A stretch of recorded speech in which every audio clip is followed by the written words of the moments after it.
여러분, 원래 이맘때쯤이면 여러분들하고 수련회를 가서 참 즐거운 시간을 보내고 있어야 될 시간인데 저기 멀리 공기 좋은 데 가가지고 시설 좋은 데 딱 들어가가지고 실컷 놀고 먹고 밤에 막 뜨겁게 기도하는 그런 시간들이 우리에게 필요했는데 올해도 좀 겨울에는 어렵지 않았나. 그래서 이렇게 온라인으로 자리를 마련했는데 좀 아쉬움이 크죠. 그래도 저는 이렇게 온라인에서라도 여러분들하고 수련회를 할 수 있어서 너무 기쁘고 감사합니다. 여러분들의 장소가 방구석이잖아요. 방구석이지만 그곳에서 하나님의 뜨거운 역사가 일어날 줄 믿습니다. 그 방구석이 하나님의 손길을 경험하는 장소가 되고 여러분들이 하나님을 만나는 장소가 될 줄 믿습니다. 충분히 그런 일이 일어날 수 있다고 믿어요. 저희도 비록 온라인이어서 조금은 아쉽지만 이곳이 그 어느 때보다 뜨겁고 무엇보다 우리가 평생 잊지 못할 수련회의 시간이 될 줄 믿습니다. 물론 짧을 거예요. 엄청 짧게 할 거니까 여러분들 집중해 주시고 오늘 이야기를 잘 들어주시면 좋겠습니다.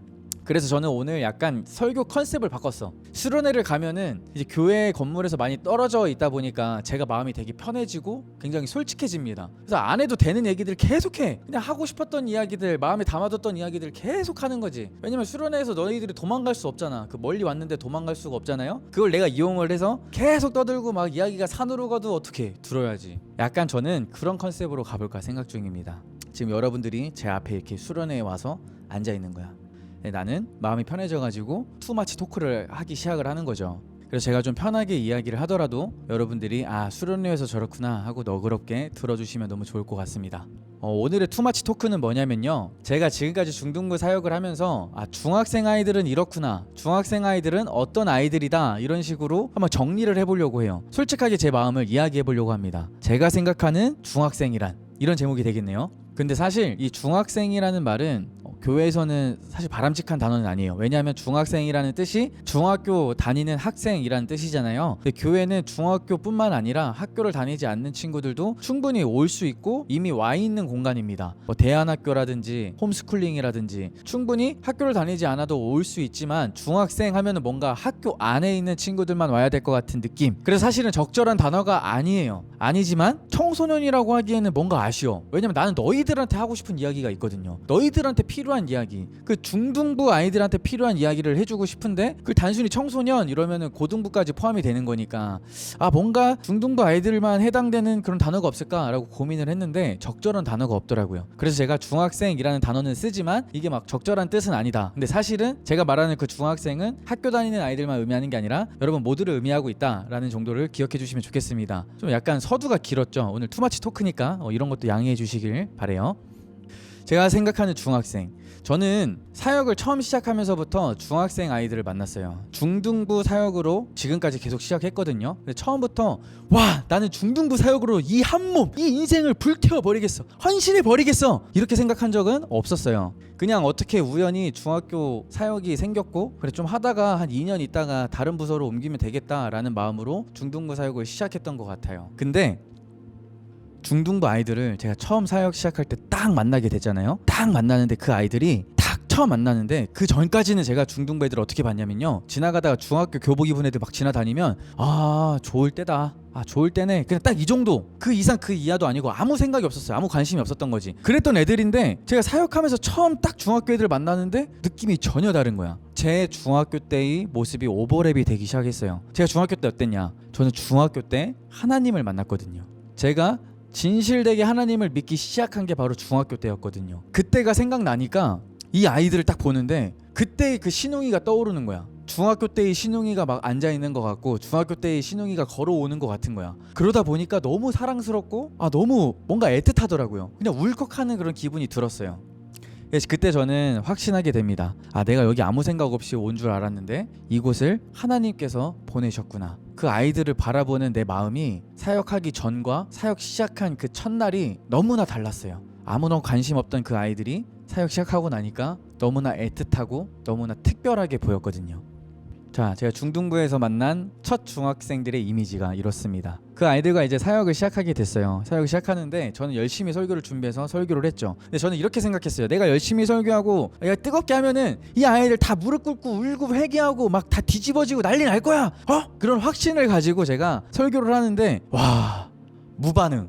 여러분 반응 중에 제일 무서운 게 무반응인 거 알죠? 차라리 아 재미없어요 이렇게 말해주는 게 그나마 나 그냥 반응이라도 하고 듣기라도 한 거잖아. 근데 무반응은 지금 얘네가 듣는 건가? 얘네가 뭐 하는 거지? 심지어 지금 얘네가 살아있는 건가? 기절한 거 아닌가 싶을 만큼 너무 그냥 멍 때리고 있는 아이들이 너무 많았어요. 거기서 제가 약간 마음이 흔들리잖아요. 너무 힘들잖아. 그래도 끊임없이 아 그래 내가 열심히 하면 언젠간 이 아이들이 변화할 거야. 내가 열심히 하면 이 아이들이 언젠가는 기도하겠지. 내가 열심히 하면 이 아이들이 언젠가는 잘 따라와 주겠지 라는 믿음으로 했지만 끝까지 무반응. 정말 한결같았어요. 그때 제가 결론 내린 것은 중등부 아이들은 기도를 못한다.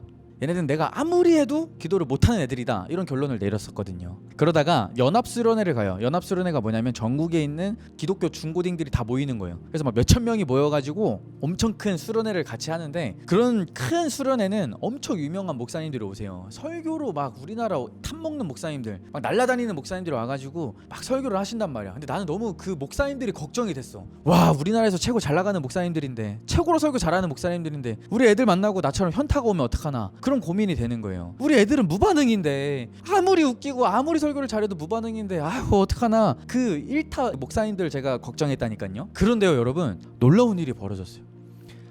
제가 그동안 1년 내내 설교했을 때 한 번도 반응하지 않던 애들이 그 처음 만난 목사님이 설교하는데 무릎 꿇고 울면서 회개를 하고 기도를 하고 있는 거예요. 와 그때 제가 와 벙 하더라고요. 와 하면서 두 가지 생각을 했어요.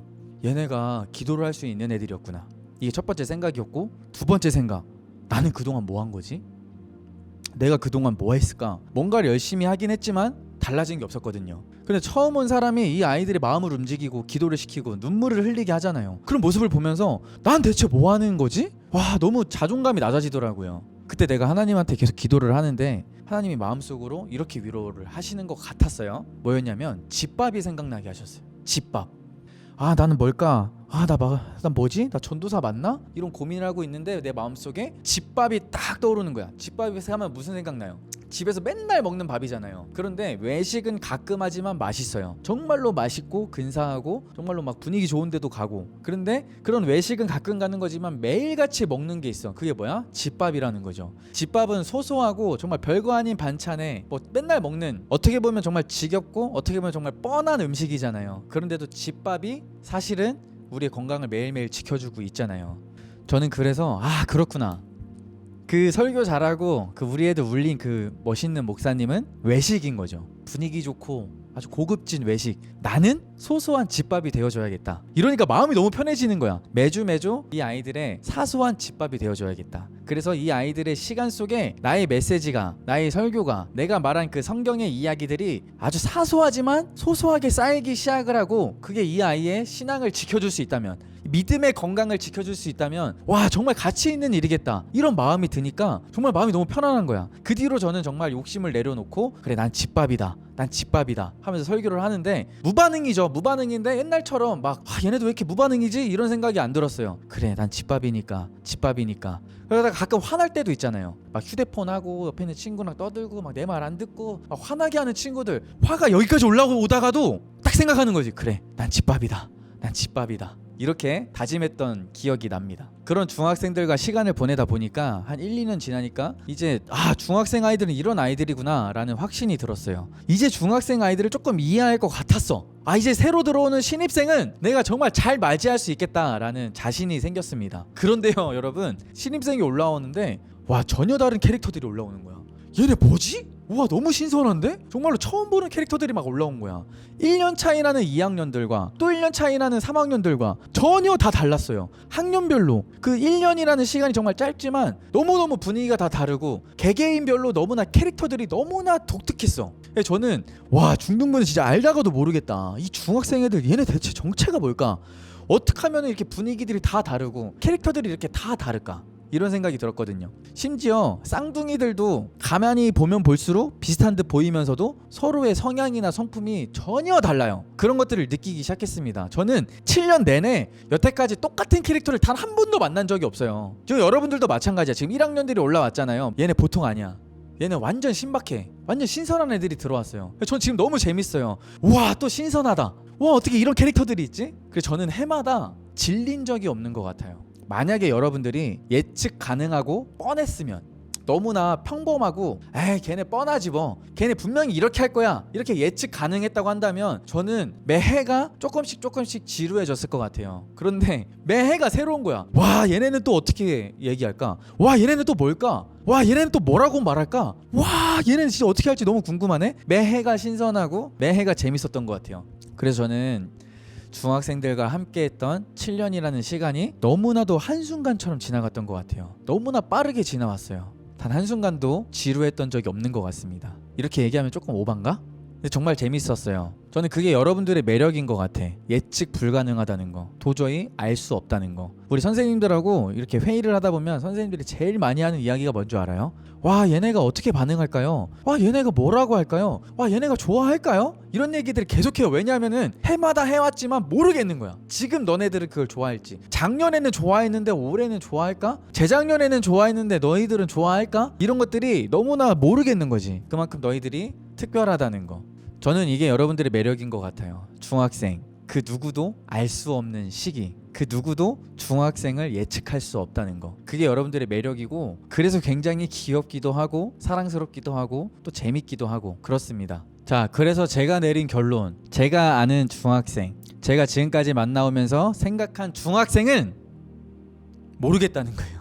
모르겠어. 대체 너희들이 어떤 애들인지 지금까지도 모르겠어요. 근데 그나마 제가 확실하게 안 거는 이거예요. 매력 있다는 거, 귀엽다는 거, 사랑스럽다는 거, 예쁘다는 건 빼고 농담이고, 여러분들이 사랑스럽고 귀엽고 재밌다는 건 알아요. 그건 알지만 여러분들이 정체가 뭔지는 저는 아직도 모르겠습니다. 근데 이건 제가 농담하는 게 아니야. 여러분들 기분 좋으라고 농담하는 게 아니라 저는 정말 여러분들이 귀엽거든요. 우리 사무실에서 유치부 전도사님이 맨날 이런 얘기해요. 어머 우리 유치부 아이들 너무 귀여워. 어머 너무 귀여워 너무 귀여워 막 이렇게 얘기하거든요. 그럼 저는 질 수 없지. 우리 중등부 질 수 없잖아. 그래서 내가 딱 똑같이 얘기해. 어머 우리 중등부 너무 귀여워. 어머 너무 귀여워 너무 귀여워 하면은 진짜 거짓말하고 다 나를 이상한 사람처럼 쳐다봐요. 이상한 뭐 미친 거 아니야? 막 이런 눈으로 날 쳐다보는데 저는 진심으로 유치부 아이들보다 너네가 더 귀엽다니까? 유치부 애들을 한 트럭으로 갖고 와도 난 너희 한 명이 더 귀여운 것 같아요. 오바가 좀 심했죠? 아무튼 너네가 더 귀엽다. 자 여러분, 지금까지 제가 중등부 사역을 하면서 느꼈던 걸 여러분한테 이야기했습니다. 제가 내린 결론은 중학생들은 모르겠다는 거, 예측이 불가능하다는 거, 그리고 저 말고도 그 누구도 여러분들을 알 수 없을 거예요. 중학생이란 그 시기는 그 누구도 알 수 없는 시기. 그 아이가 어떻게 변화될지 아무도 모른다는 거예요. 너희들이 어떻게 커갈지 아무도 장담할 수 없는 시기. 그 누구도 너희들을 정의 내릴 수 없다는 거야. 너희는 A다, 얘는 B다, 얘는 C다, 그렇게 정의 내릴 수 없는 시기가 너희의 시기라는 거예요. 너희들은 무한한 잠재력을 가지고 어떤 미래를 어떻게 튀어갈지 그 누구도 함부로 이야기할 수 없기 때문에 너희의 그 중학생이라는 시기는 아무도 모르는 시기. 심지어 여러분 스스로조차 여러분들을 모를걸요. 내가 누구인가, 내가 어디로 가야 하는가, 나는 여기 왜 살고 있는가, 나는 무엇인가에 대해서 여러분들도 모르실 거예요. 그런데 그것에 대해서 처음으로 고민을 던지고 찾아가는 시기가 바로 중학생 시기라는 거예요. 나는 누구인가? 라는 이 질문을 처음으로 시작해서 처음으로 진지하게 생각해가는 시기. 그래서 중학교라는 시기는 여러분조차도 여러분을 알아가는 시기라는 거죠. 그렇기 때문에요, 이 중학교 시기는 굉장히 중요합니다. 여러분들이 지금 누구를 만나고 어떤 것을 듣고 어떤 것을 보고 어떤 것을 선택하고 내가 어떻게 자라나냐에 따라 여러분의 인생이 완전히 달라질 수 있다라는 거. 중학교의 시기가 여러분들의 인생 가운데 가장 중요한 터닝 포인트가 될 수 있다라는 거. 그래서 여러분들의 시기는 매우 중요하다. 저는 이것은 확실하게 알고 있습니다. 저는 중학교의 시기가 정말 특별했어요. 저는 중학교 때 하나님을 만났다고 앞에 처음에 이야기를 했죠. 그 만나는 과정이 어땠냐면요, 제가 초등학교 때는 하나님을 많이 들었어. 교회에서 맨날 듣고 엄마가 맨날 자기 전에 하나님 이야기해주고 성경 이야기해주니까 많이 알고 있었어요. 교회에서 물어보면은 하나님을 맨날 내 입으로 고백을 했단 말이야. 근데 그것은 내가 정말 하나님을 마음으로 고백해서가 아니고 상 받고 싶으니까 막 사탕 던져주고 막 칭찬 듣고 인정받고, 그게 너무 좋은 거예요. 나는 성경도 많이 알고 하나님도 믿는다고 입으로는 고백을 했지만 단 한 번도 내가 정말로 이 마음속으로 하나님이 있다라고 믿은 적이 없단 말이에요. 부끄럽지만. 그런데 그랬던 제가 중학교에 갔고 수련회를 갔습니다. 수련회를 갔는데 여러분, 수련회 가면 대충 어떤 분위기냐면요, 설교가 길어. 설교가 굉장히 길어요. 설교를 듣는데 심지어 재미가 없어. 지금도 혹시 재미가 없으면 미안해요 여러분. 그래도 그냥 끝까지 참고 봐. 재미가 없는 거야. 그래서 졸려. 막 잠이 와. 그래서 막 졸고 졸려. 빨리 야식 먹고 싶은데 수련회 끝나 야식 먹고 싶은데 이러고 있었어요. 그리고 졸고 있는데 이런 이야기를 하는 거예요. 예수님이 너를 위해 십자가에서 죽으셨다. 그런데 저는 너무나도 100번도 넘게 들은 이야기잖아. 예수님이 날 위해 십자가에서 죽으시고 부활하셨다. 너무나도 많이 들은 이야기야. 알고 있는 이야기야. 단 한 번도 그런데 그게 내 이야기라고 생각해 본 적은 없었어요. 그런데 그냥 수련회 때 졸다가 그 목사님이 딱 던지는 말이 내 마음을 쾅 치는 느낌이었어요. 이 가슴을 세게 팡 치더라고. 예수님의 십자가가 너를 위한 거야 이러면서. 이상하더라고요. 맨날 듣던 말인데 이게 왜 내 가슴을 칠까? 그 예수님이 너를 사랑해서 너를 위해 죽으셨다 라고 그 목사님이 이어서 말하는데, 그게 예전에는 그래 뭐 그렇게 맨날 말하지, 목사님들 맨날 그렇게 얘기하지, 선생님들 맨날 그렇게 얘기하지 이랬던 것들이 그 목사님이 이야기하는데 계속 내 마음을 계속 치는 거예요. 그날 밤에 제가 기도를 하는데, 기존에 기도해 본 적은 많잖아요. 그때 경험해 보지 못한 기도를 하게 됩니다. 저는 그 기도의 순간에 정말로 확실히 깨달았어요. 하나님이 지금 내 마음을 만져주고 계시구나. 하나님이 지금 내 마음을 만져주고 계시구나. 여러분, 그 뒤로요 제 기도가 달라집니다. 그냥 입으로만 하는 기도가 아니라 마음속으로 하나님의 존재를 고백하고 하나님 안에서 내가 정말로 살아가고 있다라는 확신이 드니까 내 기도가 달라지고 내 말이 달라지고 내 표정이 달라지고 내 인생이 달라지는 걸 경험했거든요. 저는 그때 정말 하나님을 만났습니다. 물론 그 뒤에 방황도 했어요. 방황도 하고 믿음이 약해지기도 하고 교회를 떠났던 적도 있어요. 어른이 돼서는 교회를 잠시 떠나서 방황을 했던 적도 있어요. 그런데 그렇게 내 인생이 방황할 때마다 내 인생을 지탱해 준 게 무엇이냐? 그때 만났던 그 하나님, 내 가슴을 치고 가슴을 만져주시던 그 하나님의 뜨거운 손길이 그때도 뚜렷이 기억이 나는 거예요. 그때 중학교의 나의 기억은 내 인생을 지탱해주는 기둥과도 같았습니다. 내 인생이 무너지지 못하도록 내 인생이 밑에서 나를 지탱해주는 기둥과도 같은 거였어요. 내 인생이 흔들리고 방황을 할 때마다 그 기억들이 나를 다시 주님의 곁으로 불러왔고 나의 인생을 흔들리지 않도록 붙잡아줬다는 거. 여러분, 저는 여러분들의 중학교의 생활이, 중학교의 시간이 여러분들의 전체 앞으로 더 많이 살아갈 그 인생을 지탱해주는 기둥의 시간이 되길 바랍니다. 그 누구도 정의 내릴 수 없는 시간, 그 누구도 여러분들에 대해서 판단할 수 없는 그런 시간, 예측할 수 없는 시간을 보내고 있기 때문입니다. 여러분 스스로조차도 여러분들이 누군지 모르고 여러분 스스로도 여러분을 알아가는 시간, 그래서 무한한 잠재력과 무한한 가능성을 갖고 있는 시간, 그래서 저는 그 시간에 여러분들이 하나님을 만났으면 좋겠습니다. 가장 인생에서 중요한 순간에 하나님을 만나는 거죠. 오늘 이거 하나만 깨달았으면 좋겠습니다. 하나님이 얼마나 너희를 사랑하시는지. 여러분, 예수님이 이 땅에 오셔서 죽으시고 부활하신 것은요 나를 위한 게 아니에요. 여기 있는 목사님을 위한 게 아니고 여기 있는 선생님들을 위한 게 아니에요. 그 다른 사람들을 위한 게 아니에요. 여러분들의 부모님을 위한 것도 아니고 여러분들의 친구를 위한 것도 아닙니다. 오로지 여러분만을 위한 거라는 거예요. 너를 위한 주님의 사랑을 기억하세요. 예수님의 죽음이 남 이야기가 아니라 너의 이야기라는 것을 기억하라는 거예요. 여러분이 함께 기도합시다. 여러분들의 그 방의 공간에서 하나님과 단둘이 있는 그 시간 가운데, 그 공간 가운데 이 시간 하나님께 우리가 기도할 건데요, 여러분 기도하기 전에 여러분들이 반드시 믿으셔야 됩니다. 지금 여러분들이 하는 그 기도 하나님께서 반드시 듣고 응답하실 거거든요. 여러분들 오늘 정말 짧게 기도할 거지만, 지금 한 3분 정도 기도할 거지만 그 시간 동안에 하나님의 손길을 경험하시길 바랍니다. 하나님이 여러분들을 사랑하신다라는 그 사랑을 경험하시길 바랍니다. 하나님이 여러분들을 향한 그 사랑이 얼마나 큰지 여러분들이 이 시간 깨닫게 될 줄 믿습니다. 이 시간 우리가 기도할 때 나 하나님이 필요합니다. 나 하나님 너무 필요합니다. 지금 너무나 중요한 시기를 살아가고 있다고 하는데 이 시간 동안에 나는 하나님이 너무나 필요합니다. 그 누구도 나를 정의 내릴 수 없고 나도 나를 모르는 이 시간, 그러나 누군가는 나를 다 아는 마냥 이래라 저래라 하지만 나의 인생을 누가 이야기할 수 있겠냐는 거예요. 하나님만 필요합니다. 이 시간 하나님만 있으면 나는 살아갈 수 있습니다. 하나님의 사랑을 내가 깨닫는다면 나는 오늘을 살아갈 힘을 얻고 내일을 살아갈 힘을 얻습니다. 나는 나의 미래, 나의 꿈, 내가 어디로 갈지 두렵지 않습니다. 하나님이 함께 하신다면. 우리 이 마음을 가지고 기도할 건데요, 여러분 우리의 목소리를 내서 기도하셔도 좋고요, 여러분들이 조용히 기도하셔도 좋습니다. 여러분의 그 자리가 뜨거운 하나님과의 만남의 장소가 될 수 있도록 진심을 담아서 우리가 하나님 앞에 기도하며 나아가도록 하겠습니다. 다 같이 기도합시다. 하나님, 사랑하는 우리 아이들 지금 주님 앞에 기도하고 있습니다. 주님, 이들이 하나님 앞에 기도하는 그곳이 주님의 역사가 일어나는 곳이 되게 하여 주옵소서. 그곳이 주님께서 받으시는 귀한 성전이 되게 하여 주시옵소서. 주님, 이들이 입으로 고백하고 마음으로 고백하는 그 모든 것들을 주님께서 들어주시옵소서. 응답하여 주시옵소서. 주님, 그 아무도 이들을 정의 내릴 수 없고 그 누구도 알 수 없는 시기를 겪는 이들이지만 그만큼 중요하고 너무나도 소중한 시간을 보내고 있는 우리 아이들입니다.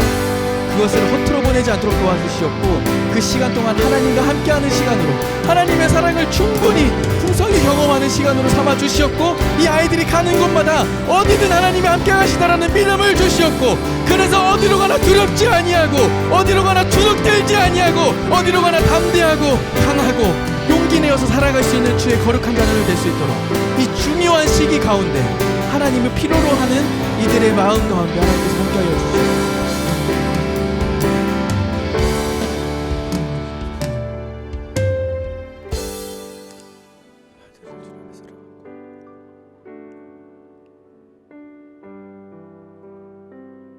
여러분, 이 시간에는 여러분들의 손을 조용히 가슴에 대십시오. 그리고 한번 생각해 보세요. 혹시 여러분들 가운데 마음에 상처가 있는 친구, 여러분 스스로를 사랑하지 못하고 있었던 친구, 여러분들 가운데 아픈 기억이 있던 친구, 외로웠던 친구, 다 좋습니다. 이 시간에 주님 앞에 다 내려놓을 건데요, 주의 손길이 여러분들을 만져주실 것입니다. 여러분들을 치유해 주실 겁니다. 이 시간에는 그 누구도 아닌 여러분 자신만을 위해 기도하십시오. 여러분은 여러분 자신을 위해 기도하시고 저와 선생님들은 이 시간 오로지 여러분들만을 위하여 기도하겠습니다. 이 시간은 오직 여러분들만을 위한 시간으로 우리가 기도하는 시간을 조용히 갖도록 하겠습니다. 가슴에 손을 대고 조용히 함께 기도하시겠습니다.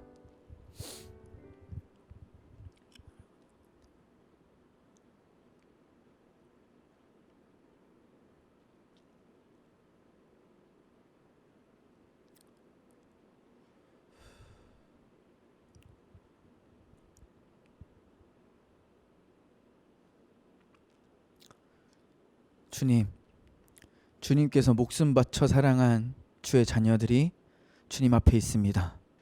주님이 십자가의 고통을 이기면서까지 더 사랑한 존재들, 그 존귀한 자들이 지금 주님 앞에 무릎 꿇고 기도하고 있습니다.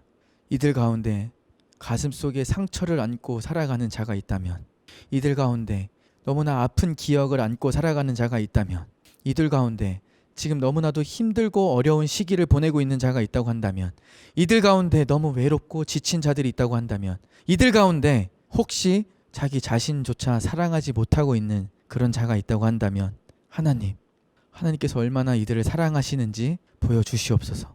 이들을 만져주옵소서. 나의 사랑하는 딸아, 나의 사랑하는 아들아, 나와 함께 가자라고 이들에게 말씀하여 주옵소서. 예수님의 이름으로 기도드립니다. 아멘.